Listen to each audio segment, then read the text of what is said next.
I'm Sarah from The Upcoming. So lovely to meet you. So everyone's pretty familiar with Judy Garland, but what can they expect from the film, Judy?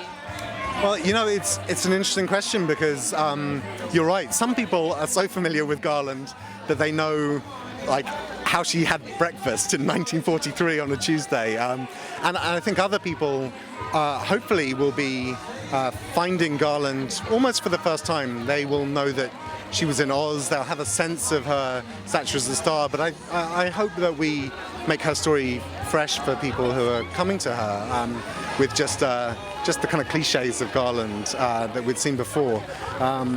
So, you know, fingers crossed that we do an okay job, kind of, I guess, sharing the affection that we ended up, all of us, feeling for her by the time we were done with it.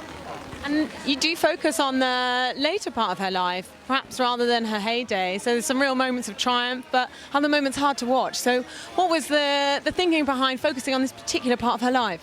Well, we began with an adaptation of Peter Quilter's play, The End of the Rainbow, which is very much set around this last run of dates in London.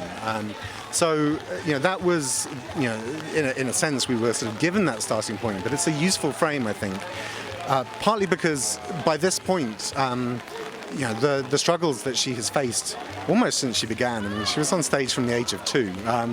They've really reached an apex, and so much has been stripped away from her. There were custody problems with her children. She was $4 million in debt to the IRS. Her home's being taken from her. You know, her marriages, you know, were all in different states of failure, and she was really struggling. In the US, she was struggling to be booked, and there are some really sad accounts of how, by that point in her life, she was sometimes, you know, taking $100 to play a tiny little out-of-town club because she needed the money, and the people in those clubs tended to think, oh, she's doing this for a laugh, coming here to play this, because there was this great irony that she was still Judy Garland, this enormous star who'd already had 2 full show business lives as the movie star and then this kind of great vaudevillian singer.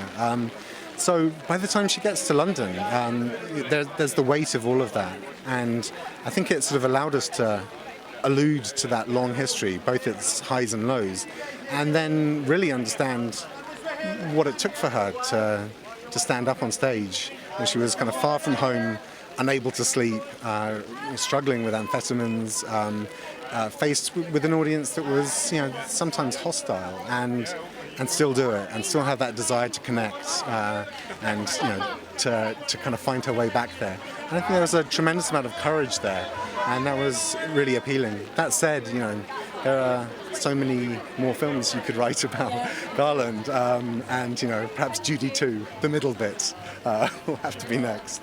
All right, fantastic. Thanks for your time. Let me speak to you. Thank you.